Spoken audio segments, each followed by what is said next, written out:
Hello, 422, 585. Hope you're having a great week, Dr. Allen. I do apologize. I was hoping to get this up a little quicker this week than I did. Sorry, I had some observations to do in life, but that's no excuse. I wanted to make sure it was up though before technically our class next week. Just a reminder, don't forget, and I'll send out numerous reminders probably today, today is Friday, next week. Day of our class. We are online next week, no class, live. I'll pull everything up here in a few minutes just to go through. But by and large, I just want to make sure I had the lecture up. If you wanted to make sure, listen to it. We're going to talk about teaching strategies. And with all that being said, oh, by the way, if you have me for 380, this might be a little bit of a flashback. I don't know, good or bad, but anywho, you may notice that my camera is a little different than what it was at 380. They switched computers on me. So anyway, I feel like my chin, like I kind of drooped down a little bit, but all that being said, let's go. All right. Today, I just wanted to make sure that I threw up something for you all to kind of talk about teaching strategies. I'm going to try not to get too long-winded. I might show a few resources that are posted on Brightspace you are welcome to look at, just kind of rehash what is due on Tuesday. I may even do, as if time allows, next week I might do a little video just kind of telling you the week ahead. But that's neither here nor there. I don't want to commit just yet. Let's see how time goes. Long story short, teaching strategies. By the way, if you haven't had me before, I'm a one-take guy, even if I babble. Teaching strategies, social studies methods. Let's look at some things. Okay. Basically, last week we talked a little bit about organization, Hippo, grapes, sources. I believe I sent you all the document if you're interested in sources and how you can use those things. That's ways to organize content and data. But also, I should include, I think you can use a lot of those as teaching strategies. They kind of sometimes cross over and things like that. This lecture kind of more or less just kind of focuses more on the actual textbook, the Zeven book. So it's organized in that manner, and I use a lot of his key terms. I might delve off on a few things and just tell you things that I did. But one of the first things that he talks about, and it is a good one, and we talked about it really last week, are data gathering strategies. This is acquiring information that needs to be valid that you need to talk about, memorization of facts, defining, classification, organizing and storing information. A lot of this is the didactic that I mentioned last week. But I think all those organizational tools that we talked about as far as instruction works. And that's another thing that I actually need to point out. Some of the organizational stuff that we mentioned last week is obviously related to how you're going to, what content you're going to deliver. It might be National Council of Social Studies themed. It might be West Virginia State Standards, which I haven't forgot. I need to make copies of for some. And also some of the things like grapes and Hippo and sources, that's more along this line. It's the data gathering. It's kind of getting your things organized and structured. It's these things we talked about where you want your students to be familiar with things maybe before they do those deep critical thinking dives, that higher level Bloom. Sorry, I was trying to do my Bloom's pyramid. But data gathering strategies. There's a lot of different ways to do it. I'll show you some other ones here in a few seconds, but also just to identify some problems with data gathering, techniques. Make sure you have clear goals, like what you're looking at. I'll use grapes just because we talked about it last week. If you're using grapes, make sure, you have a clear goal of the things you really want your students to know. I think it's a good example. Actually, last week we were throwing out different things and they all, I felt like, worked. But probably when you're instructing your classes, there's specific things that you want your students to identify. And if not, you got to make sure that they are in that organizational chart. I think that's pretty self-explanatory, but still, I think needs to be said. As it says there, if all facts are treated equally, you run the risk of overloading students. You want to make sure students know what they're going to do. And I'm sure some of you may do this. I always thought it was good practice. But if you're using things like charts or PowerPoints, if you're going to organize your lectures and things like that, make sure you do highlight or bold things that you really want students to know. I think you will find, and this is something that if we were live, I would definitely say, when students take notes, especially middle school students, they haven't learned. It's a skill that they're developing. And I know some people use guided notes and things like that, but you want to kind of help them along, because if not, a lot of students will just try to write down everything that's on the PowerPoint. And really, they don't need to do that. That defeats the purpose of notes. So make sure you don't overload your students when you're doing data gathering. So, if you're doing PowerPoints, that's how you organize your data. Make sure you're streamlining it, or ways that you can tell students what they need to know. Same way with grades, make sure you know what you want the students to have on that chart.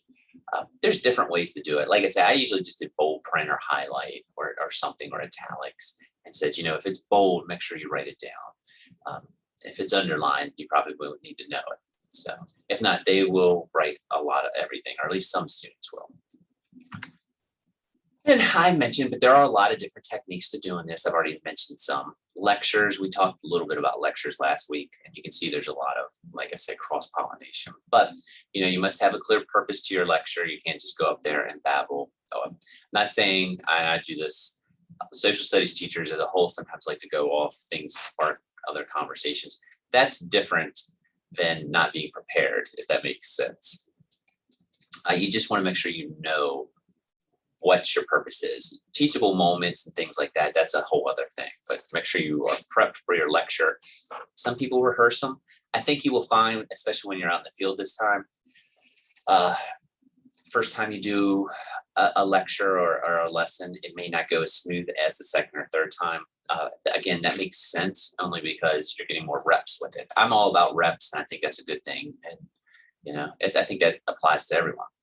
Also, there are different ways to lecture. Some people are very dramatic in how they do it. Some like to do it as a background thing. I would definitely say, as we've been getting more and more tech tools, you might want to try to do something that's a little more interactive with your lessons or lectures, if you can. Maybe a Nearpod, maybe some sort of poll everywhere I've seen people use. You can do stuff like that, or at least stop and do some information checks, especially when you start to think about EdTPA in the future, because that's one thing they're going to look at, is like mini summatives or little information checks, informative type exercises. Of course, the textbooks are another data gathering. That is a gathering. This is the old edition of our textbook, but this is a data gathering source. I mentioned this last week. A lot of, especially, and I did this too, a lot of people who are beginning teachers use the textbook as a source to kind of get everything organized. There's nothing wrong with that.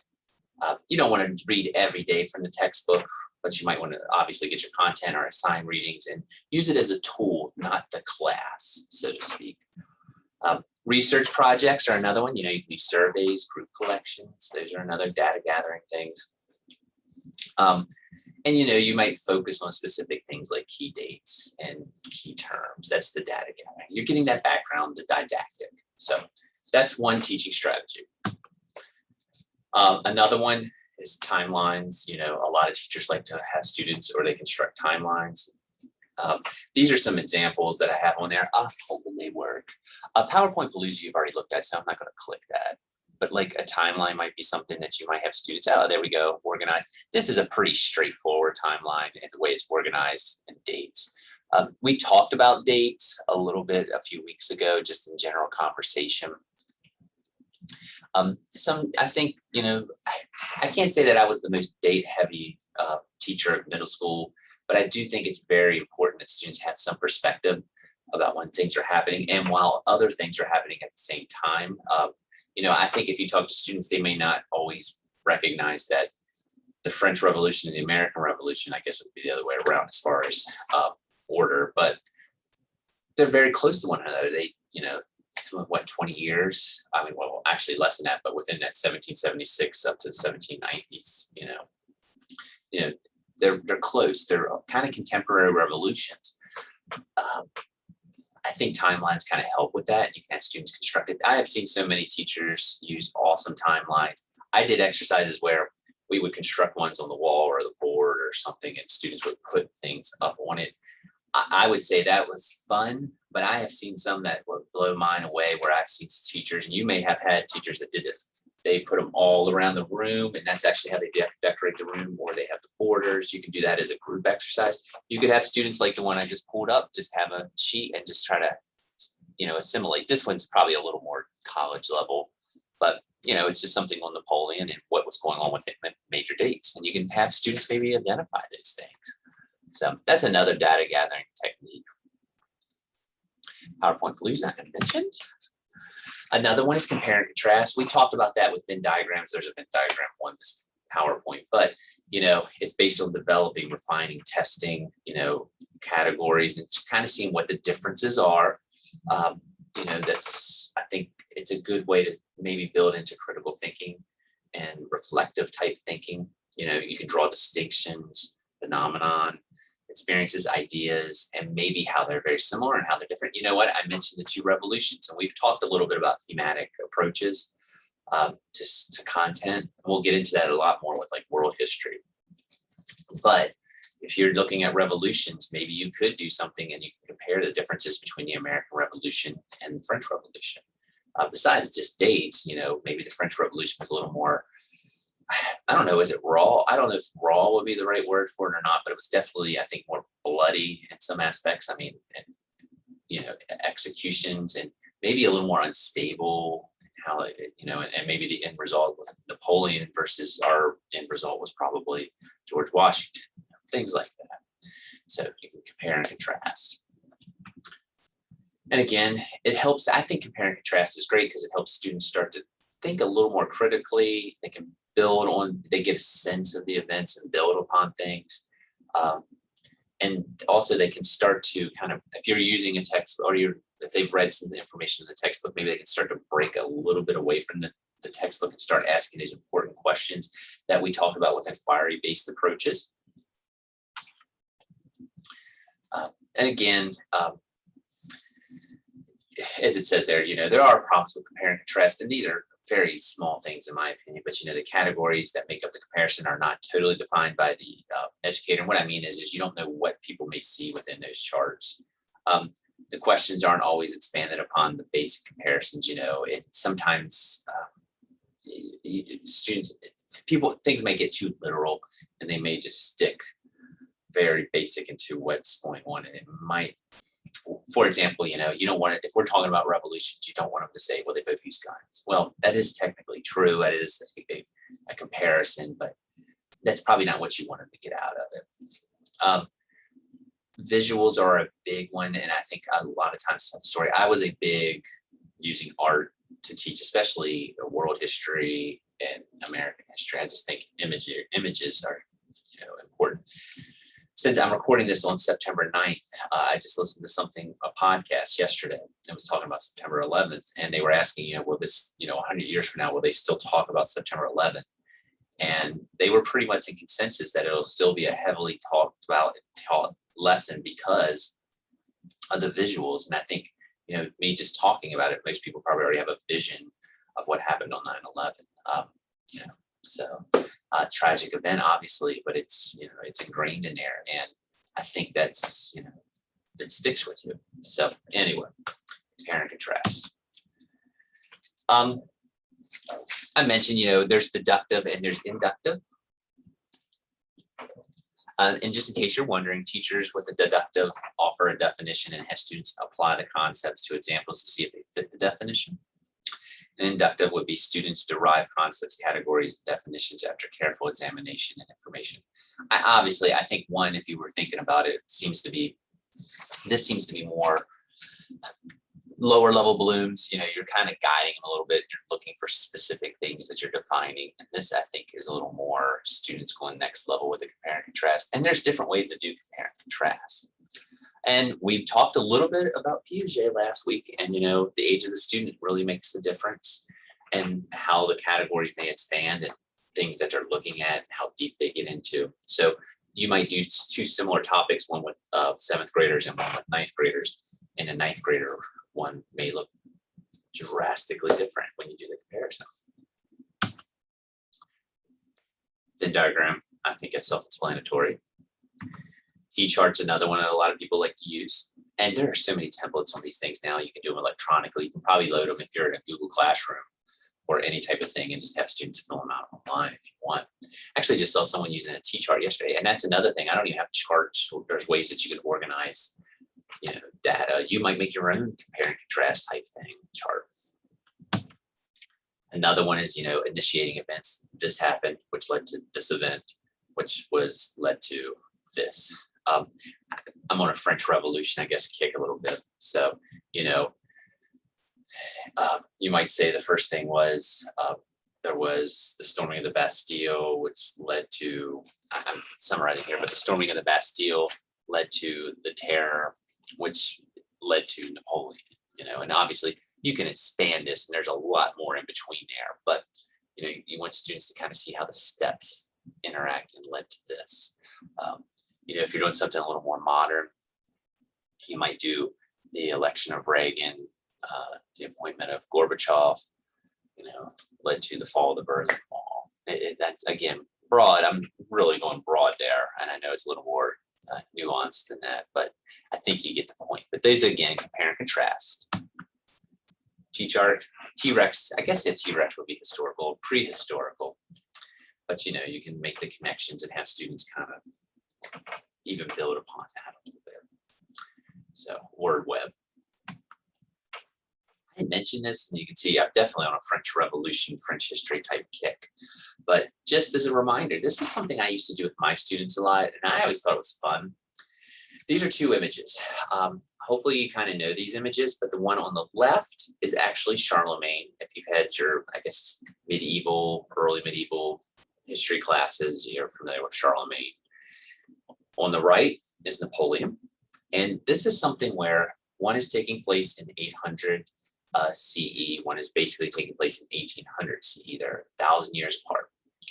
Well, what I would hope my students would start to kind of pick up as we were looking at these histories and things. And a lot of times we would do this when we were looking at a European context. Someone a few weeks ago talked about how a lot of times you look at regions, and in certain classes you can divide things and organize things that way. We were looking at France or Western Europe in a very condensed way. So the main thing I wanted you to kind of point out here is if you look here, I would always ask my students, who's doing the crowning here? Then I would ask who's usually the most powerful person in medieval society. Well, they would say the church, hopefully, or the Pope. And who's doing the crowning? Well, the Pope's crowning Charlemagne. So who looks like they have the power? And hopefully I would get my students to get to the point and say, well, Charlemagne is kind of being crowned by the Pope. So maybe the Pope's a kingmaker because he takes on the title Holy Roman Emperor. And that's what I would kind of hope. The church has power. They're granting this. It's the highest form. And of course, I would get into the backstory. There's a lot of debate about this imagery. But again, these are 7th graders I was dealing with. So they got to where I wanted them to get to. They recognized major themes. There are things that are going on in here. Then we would compare it with this. The Pope is actually Pope's there. I'm sorry, but there's a lot of church officials here. But if you look, this is 1,000 years later. Napoleon's being crowned. Who's doing the crowning? Well, that's his wife, Josephine.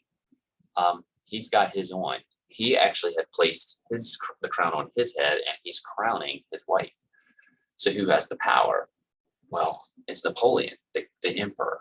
So we have one Holy Roman Emperor who was crowned by the church. We have 1,000 years later, an emperor who's crowning himself, and the church is there more for propaganda reasons. It's different. You can and I hope that students would kind of come to the conclusion that, the church had lost a lot of power by this time. In medieval society, it was much stronger, more political, I guess would be a way to say it, than what's going on with Napoleon. So compare and contrast. That's one way you can do it. Another technique, and we've mentioned this before, so I'm going to try not to get too bogged down, but it's drama building. There's a lot of ways that you can do this. We've talked about, you can build up to something. You can use primary and secondary sources. And what I mean, you can even use video clips. Obviously probably one of the most famous ones is the I Have a Dream speech. You might build something to that and build off of that. I mean, it's a speech that, rises a lot of feelings in people. It might be a written work. Maybe it's the Gettysburg Address, and you're kind of building. Maybe you'll tell the background of the story of how Lincoln composed it. I think he didn't write it on the train and all that. There's a lot of backgrounds to it. And this is like, if you're a storyteller, this is probably something you really would like to do. I think even with I didn't do a great job of it, but sometimes when I would teach those two images I just shown, I would sit back and talk about like Charlemagne when he went and did this. He had just expelled, I believe it was the Lombards. And, the Pope was very appreciative, but he also realized that Charlemagne was getting a lot of power. So what he wanted to do is when some people say Charlemagne went there and didn't know that he was going to be crowned Holy Roman Emperor. He was just going on Christmas Day to celebrate Mass. And when he knelt at the altar, the Pope almost like whipped out a crown and slapped it on his head because of the imagery. Probably would tell it a little more dramatic than that, but you get it. You get the backgrounds. Hope you get it. There's a lot of things you want to have a human connection. Like maybe there's podcasts that tell short human interest stories. I think CNN 10 does this sometimes, where they try to make human connections to big events. Sometimes animals are a way to do it. There's a lot of ways that you can make that connection. I put it on here, and I talked about sometimes people like to do role playing. We talked a little bit about that last time, where you might have people take part in different things and kind of mention it. I have one here called Christendom. And basically what I'm getting into is, I don't know if you can see it, I keep looking at myself in the camera, but it's a company called Interact. I don't know if they do the books anymore, but I put the website there. They have catalogs of things where you can do these drama building things where you're building up. I mentioned, I think it's, if you're ever interested, I'm pointing out of my office, but in the bookshelf, there's one on Joan of Arc that it talked about the whole trial and the background and then how you got there. So there's different ways to do it. Like I say, I used to play speeches. I might even show a clip from a movie. West Virginia history, when I watch a little bit of We Are Marshall, where someone's speaking at after the plane crash, and it's got everyone all upset. It gauges. You want that hook, I guess, is what I'm saying with the students. And sometimes maybe a drama story will do that. Oh, as I mentioned, hold students' attention. It can provide a realistic viewpoint, especially if it's well done. And again, makes that connection. And again, you can do role plays, mock trials, social dramas, TV style programs. Like I say, and I've said this a million times, just make sure when you're doing the content, whenever I've seen students do performances, make sure they're getting what they need to get out of it and not being disrespectful to anyone or anything. Sometimes I've seen teachers assign these things and they're not on top of the groups, and it kind of can delve off into, I don't know, chaos. I guess that's the word to say. They definitely require planning and a clear set of expectations if you're going to do some sort of role play TV project or anything like that. Definitely can be done, and when they're done, they are awesome. Just make sure they do require strong planning. And again, this is a good one too. You got to watch with the parts. If you are doing like drama building and things, sometimes, or plays or stuff like that, sometimes the parts may influence opinions and they're not looking at the big picture because they get narrowed in on one thing. And you got to, again, reinforce about opinions and emotions and things like that. We talk about it, there's bias in everything. Well, not everything, but a lot of times in programming and TV, there's definitely sympathetic views of things, even things you read. So that's something you hope your students can start to kind of filter out, or at least acknowledge. I guess we all have our own bias to a certain extent. And again, there's some more. I mentioned archaeology. I never said this. The archaeology activities, I've seen some pretty cool stuff with that. The one that always sticks in my head, I never did this. My school didn't buy them. I had floated it by them one time. I was at a school, it was in Jefferson County, and they actually were doing mummies. Like they would wrap them up and they would check them every day. And it was obviously ancient Egypt, and it was 7th grade. And they were doing a whole mummification. They talk about the process, the embalming, the pulling out of the brains through the nose, all types of gross stuff. The students were into it. So you can find some stuff like that, recreate archaeology or other types of digs. I've seen stuff on the terracotta warriors, and how they dusted them or covered them, or even like broken down the different facial features. Like I didn't realize each one has a different cost. So, well, a lot of them have different costumes, and they think their faces are all based off of real people. So there's different things. I saw them at the National Geographic Museum. They had brought some in. they had cool activities with it with such. So again, a lot of times it just requires a little bit of digging on your part, but no pun intended, it does require a little bit of digging if you're doing an archaeology activity, but you can probably find some pretty cool stuff. I might have it up. There's even, I think, an Indiana Jones and education site. I'll put that up. Let me write that down so I don't forget. I thought they had some archaeology type things. So if you're listening to this, I will make sure to put that up. I've seen it. I think it's from Lucasfilms of all things. They also have a Star Wars and education site. So I'll put it up in case you're interested. I put FreedomNet. One time I showed a very condensed version. Make sure whenever you show something in class that you watch it first. But one time somehow we were talking about Scotland. So that night I kind of found a clip from Braveheart where I know Braveheart has some historical inaccuracies, but we just watched the part where he was giving the speech and he had the face paint. Everyone was all pumped up and cheering and stuff like that. Again, watch the language and things like that. I had to definitely censor some stuff, but it kind of got students interested, and we were kind of dove off and started talking a little bit about Scotland. I think your book mentions it, so I put it on here, or at least it used to mention it. There was the "We few, we happy few, we band of brothers," the whole Henry V speech. There's a famous movie. So there's great ways to introduce it. You might show these things to introduce topics, medieval studies, government, Scotland. There's obviously a bazillion movies related to government and government corruption and things like that. Maybe you'll watch, you can use clips like that. So again, just drama building. There's a lot of ways to do it. I'm sure you probably already have ideas floating in your head. Frame of reference is another teaching technique. I always kind of like this one. I think it's an important skill, especially one in social studies, but make sure you're providing multiple viewpoints of an event, problem, or person. It's similar to compare and contrast, but it expands on just a simple definition aspect. I guess it is compare and contrast to the next level, and you're looking at different points of view, which in today's world is probably not a bad skill to have. And sometimes, there's overlapping viewpoints on issues, and sometimes things that look absolute from one side don't have that appearance on there. And I'm not even talking like modern issues. Just from West Virginia, coal mining is always one, and one we would always talk about would be strip mining, where they were basically, or the mountaintop removals, where they basically wiped the mountains out. And there was a lot of environmental questions with that. But then there was also people who would talk about the safety of miners. So there was a lot of different points of view on that. And even removing homes. You know what? Eminent domain. We would talk about, if you want to make things local, 9 when they were moving houses, to put the new 9 in the 4-lane road that I think probably most of us go on pretty regularly. I remember when I started teaching, this was something that came up in our class where we had a couple students who lost their homes because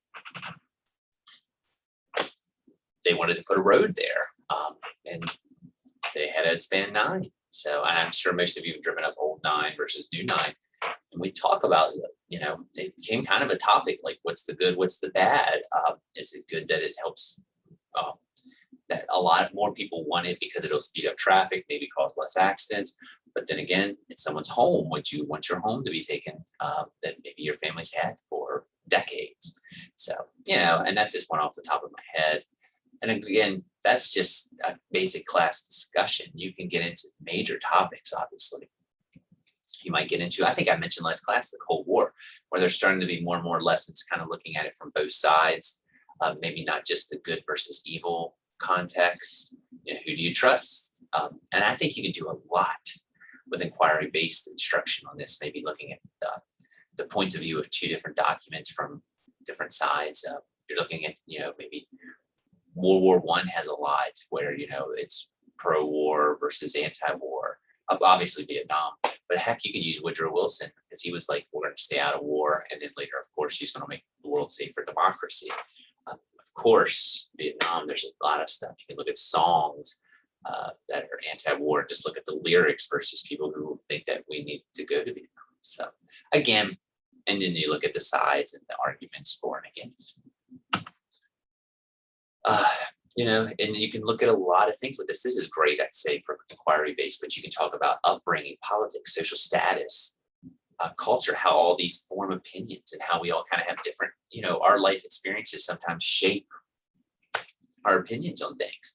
I always told my students, you may stray away for a while, but most of us probably have a lot of the same, political leanings as our parents do, or did. I guess it would be do, especially when you're younger, obviously. And then a lot of times when you get older, you may stray off. But then I guess what Winston Churchill said, if you're not young and I'm going to butcher this quote, but I think it's like, if you're not young and liberal, you have no heart. If you're not old and conservative, you have no brain. I don't know. It's probably a little too simplistic, but it is a quote. But anyway, shared experiences. And it's a way to kind of look at bias. The museum, maybe I'll put something up on that, even though you can't visit it right now. It was an awesome museum. They did a lot of cool stuff on exposing bias. I used to tell my students, you would think about things like CNN 10. And I used to get parental complaints about CNN 10. It's CNN. Well, there is no CNN, there's no Fox Student News. There's nothing I can do about it. And I actually think CNN 10 does a pretty good job about trying to stay down the middle because it's not anything. But what I'm getting into with that is when you start looking at news sources, there are companies that own these these news channels, these newspapers. Is there bias because they know them? Like you've probably seen the disclaimers, so-and-so is owned by Time Warner, or Fox is part of the Murdoch company, or Fox, maybe there's something going on with someone on one of their shows on another channel. They have to do the disclaimer. What's the other one? MSNBC, I forget who owns NBC now. Oh, ABC, ESPN are all owned by Disney. So, there's obviously bias sometimes in these things. And maybe when they're showing things, they're promoting products and such, or looking at things from a different point of view. So I'm not saying that there's not good intentions with any of these things that are reporting news and such, but you got to be aware maybe of their backgrounds also. So it's something you can have students look at. You can do debates. Debates can be very, very tricky. Debates can be very, very fun. Make sure they're organized. And I was going to do this probably more when we were live, but I'll show you. I'll bring in one day some of the techniques I use for debates. I might have even posted it. I'll look to see when we go out on Brightspace. You can have students fact check, verify sources, and reach conclusions on this frame of reference. But again, another thing, I think this would really lead itself to inquiry-based instruction. You want to get students from a narrow point of view, which I think all of us are sometimes guilty of. Maybe not, I don't know. But you want to get people out of their comfort zone a little bit. And I did mention this last week, but if I didn't, I think I mentioned it last week, but if I didn't, I'm going to say it again.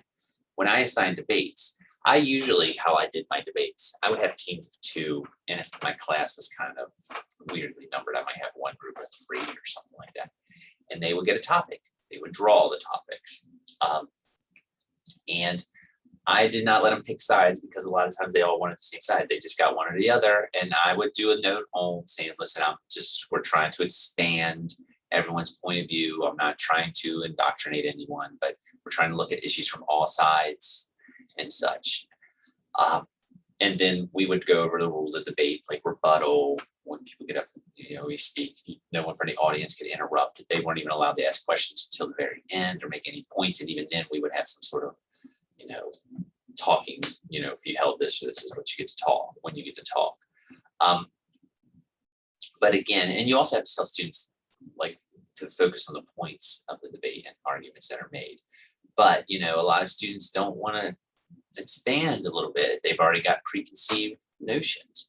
So, there's a lot of times cynicism, lengthy discussions, frustrations, arguments. But hopefully, once you get to a certain point, maybe you've broadened the horizon a little bit and such.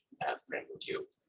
I have some of these on the shelf back here, but a company that does a great job with this is Choices. Let's see if that works. Yeah, I'll bring again. I know because we're online, I hate to keep saying this, but I do have some, and if I remember, I'll send some in, but choices is really cool because it takes issues and it shows them on one side. So for example, let's see, they got videos on here. I was hoping to see, do they have a sample one? There's some on 9/11. We'll just click that one. I thought they had samples on here. And they look at that. There's some resources. Look, and you see, they already have some handouts. Now, I will not kid you. Some of these are not the cheapest things in the world. But as you can see, they get in there. There's interview debriefs. They're pre-created lesson plans. There's video clips that students will have, and they look at things from all points of view and sides. These are some modern ones on there. I will put this up on the website also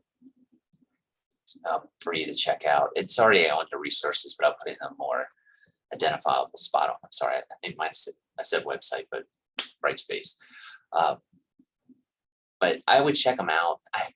This is something I've used before. I don't know if I ever did a choices from beginning to end, but there were definitely things that I pulled out of choices. And I think that's something you also have to recognize. Sometimes you might not do some of these things like interact from beginning to end. Like, I don't think I'd ever did this whole thing, but there might've been sections that I really liked and I kind of modified it over the years. Boom. Let's see if we got that. And again, there's some other ones, films, novels, you might have students look at things from different points of view. Animal Farm's a good one. I loved Animal Farm. I have a whole lesson thing that's posted up under resources if you want to check it out. All's Quiet on the Western Front's a great one.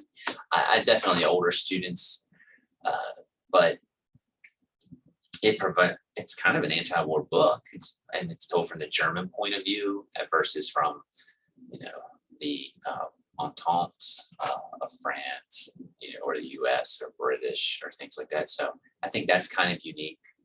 So, and also these are I used to show clips, even though I put on their novels. Well, let me rephrase that. Our language arts teacher a lot of times would have students read a book called My Brother Sam is Dead. Not to ruin the book, but yes, a brother does die. And it's kind of, I guess it is an anti-war book, but it kind of looks at some of the roughness on both the colonial side and the British side during the American Revolution, and how sometimes in the actual fighting, there's no winners. It's a little bit of a deeper dive. It's not an anti-US book or anything like that. It just looks at war. And it's really good for, I'd say, upper elementary, middle schoolish type students. But after we would read that, sometimes we would either, depending on time, we would either watch Johnny Tremain or clips of Johnny Tremain. And I don't know if anyone's familiar with Johnny Tremain, but it was an old Disney movie from the 50s. And it is very rah-rah, like colonial, like they start singing around a Liberty tree. I'm doing the song as they're walking down the street. It's pretty, it's just, we would just compare like how, could you see, Tim is the brother and My Brother Sam is Dead. He was kind of the narrator. Could you see that happening in that story? And for students say, no, this is, it's almost like propaganda. Now the book Johnny Tremaine's a little more in depth, but the Disney 1950s movies, I think most of us are familiar with, are definitely a little more whitewashed. I don't know what the word is. There's not like a lot of nitty gritty, down and dirty like issues that are going on, other than being very pro US and such. Not just looking at it from one point of view. Animal Farm, obviously, if you're an Orwell person, I liked it a lot. Again, I used our language arts teacher, and she would have animals. She had animals actually, but she would have students read Animal Farm, and we would get into the Russian Revolution, communism, because I was just doing an observation this week. Students bring up communism all the time, but I don't think they have a concept of it, if that makes sense. So Animal Farm is a great way to introduce that. And again, All Quiet on the Western Front, looking at it from a German point of view. There's some, clips, but I'm not going to get into that. Mystery is another one. There are a lot of lesson plans related to mysteries. You can have students kind of solve things. Just one that pops off the top of my head, Roanoke Island, with the lost colony. That's one that you can do. Students like to investigate some of the historical backgrounds of things and try to solve things or come to conclusions. A lot of times they're open-ended lessons, which are great because there's no real answer to it. You're just trying to come to a conclusion.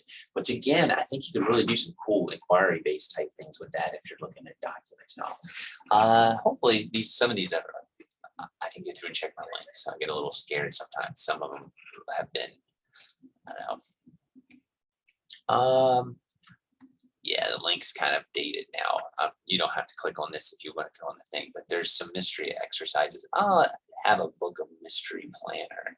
I'll see, but Roanoke Island's one that sticks in my head. I guess even I've seen things on Area 51. Amelia Earhart's another one, coming to the conclusion about where she is. It's another hook, so to speak. And as you can say, a lot of times there's interest in it. It promotes, a gathering and synthesizing of information, seeing multiple points of view. Who doesn't like to solve a mystery? And you can test a hypothesis or a theory using logic and data and points of view and such. Again, just like a lot of the things I was talking about, if you're going to do something like this, be organized. You can't do it on the fly. It can't be one of these things like, I'm going to do a mystery and I'm going to go in and you make the copies the night before. I mean, this is something that you usually have to plan in advance, at least to do it right. And it's got to be engaging and not have a simple solution. You want your students to dig a little bit and come to conclusions. And again, present hypotheses or theories that may not have an answer to them. And again, it's got to be engaging, but not impossible. I put this on here. I don't know why I have it on mystery, but it's, again, you can tell I've been teaching a little bit. Even these video games, this was Age of Empire, which I don't know if it's so much of a mystery, but you can kind of solve and build upon things. A lot of these simulators, I guess there's like Civilization. You got to watch a little bit because, you have to watch a little bit because with the games, you want to make sure that they're getting what they need to out of them if they're going to do it. One that a lot of schools use, I think I have one for next week, is iCivics. iCivics is a very cool tool. It might be on this week, I'll double check. But iCivics is a really cool tool that actually Sandra Day O'Connor had a lot to do with the development of that. I think she was a big backer of it anyway. And students do simulations. You may have used it in school. It's been around for a while. You can do running for elections. And again, I don't know if these are so much mysteries, but there's definitely pieces that you have to do to build. They're almost like role-playing games, so to speak. Sims, isn't that something like that? You can do controversies. That's another teaching strategy. Lessons built around the controversy, morality, justice, order. We talked about the Nuremberg trials. And again, you got to watch with all of these, right versus wrong. But you got to make sure that you're respectful of the topics and things like that. You got to have students agree to compromise or maybe try to see things from a different point of view, maybe the lesser of two evils. And a lot of times there's no easy answers to this.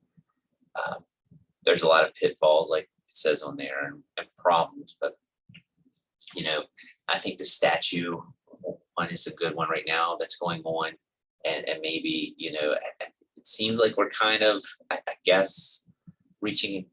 I don't want to say a consensus. That's not right, but I mean, there's definitely something. This is more of an empathy type exercise. I mentioned, sometimes you have teachers who are activist teachers. This is probably a really good one for that.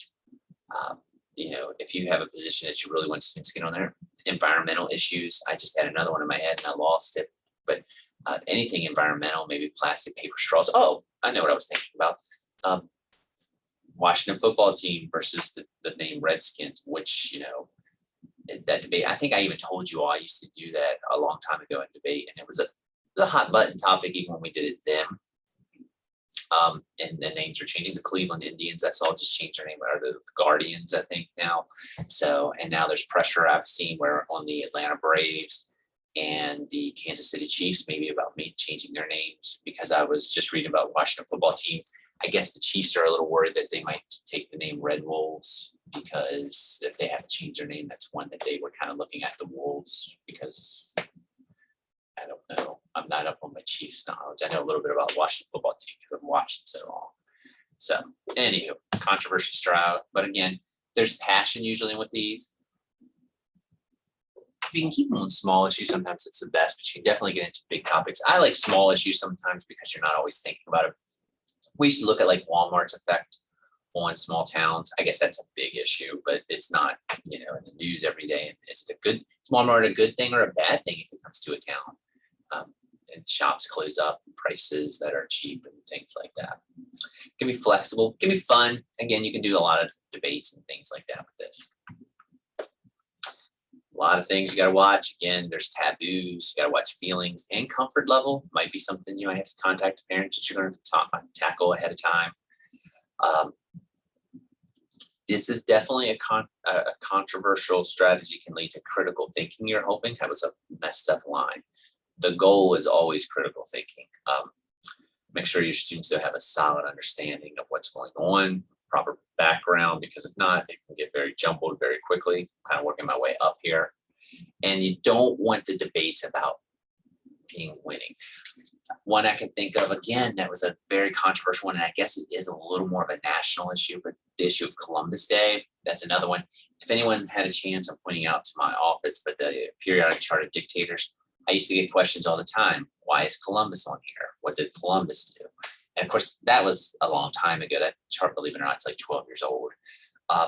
Most students kind of have an understanding now, but there's debate about it. William Henry Harrison's on there, and we would actually do some debates. And one year we did a tournament on the loved and admired about, who was actually loved and admired. Some of the people in the loved and admired are on both charts. So, it's not always about winning, it's about understanding and critical thinking. And you don't want things lost in argument. Again, you can do different things, simulations, debates, panels. Students can do some reporting. Devil's advocate, we talked about devil's advocate approach even as teachers, a lot of reflective styles. You can do mock trials, research, role reversals, looking at things from different points of view. So some of these are a little, I need to go in and clean this up a little bit, but I've done some different topics over the years.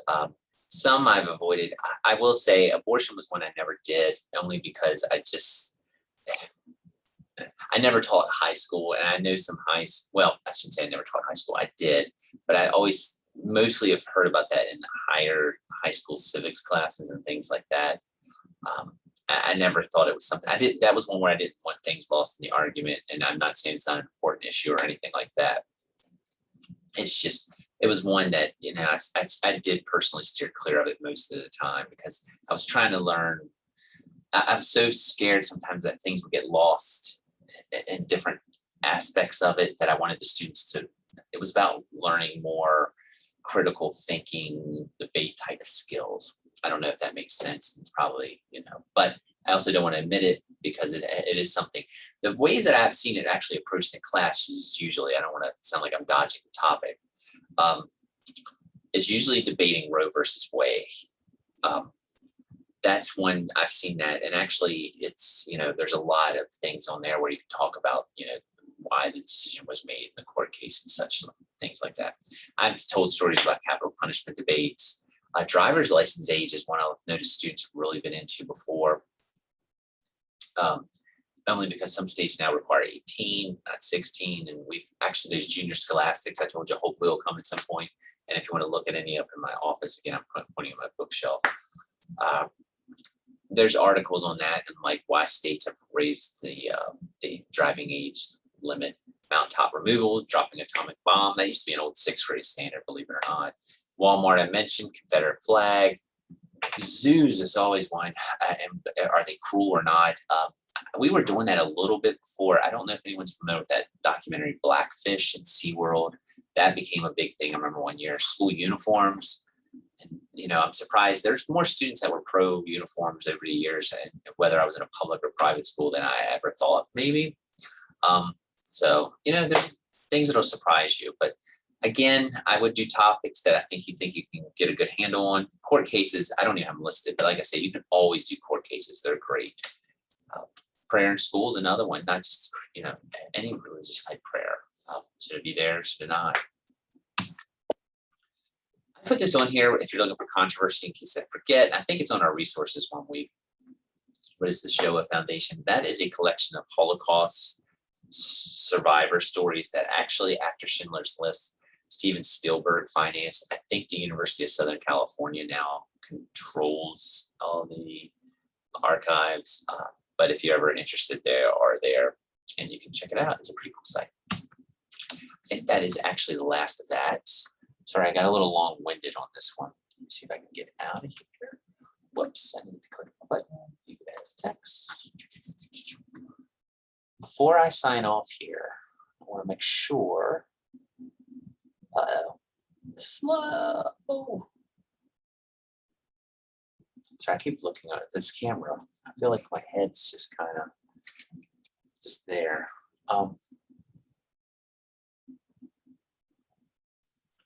See if I can get it. Got it. All right, let's go back out real quick. This week, I'll say it again, we're not meeting. But don't worry, there's still stuff to do. As you can see, this is September 5th through 14th. We would normally meet on the 14th. We're not meeting live. You can watch this video if you're missing me or anyone else. Let me go ahead and click that. Don't forget, hopefully you have your philosophy statements in. Don't forget, this was all stuff. Let me go to the syllabus. Sorry, I thought I have it all loaded on the bottom here, but I need to fix dates. I'll be much safer looking at the syllabus. All right, a few things. Don't forget, quiz 1 is due. I'll show you where you can locate that if you need to. Discussion 2, that's the one on Afghanistan, and blog 3. Those are the things that are due on the 14th. Don't forget to get it going. Next week, we're going to talk about, we do meet live on the 21st, 14th online, 21st live. We're going to talk a little bit about planning an inquiry-based unit, which we've kind of laid the groundwork for. We're going to do a little bit of evaluation and assessment talk. And we've been doing, I know last week some of us met and talked a lot about Praxis 2. I'm not going to get too bogged down with that. I do want to talk about Praxis 2 just a hair though more and TPA. So when we come back on the 21st, it's going to be a little bit of a hodgepodge, but hopefully a fruitful class. And just to kind of show you, thought everything should be over here. Actually, you should have the quiz. Quizzes are there, and I have no clue why it's not showing up. Maybe I timed it out. I'll show it to you. You can click on it there, and it's on the 14th. And to make sure that I did not do you wrong, let me click on this, and I will make sure that you can see it here also.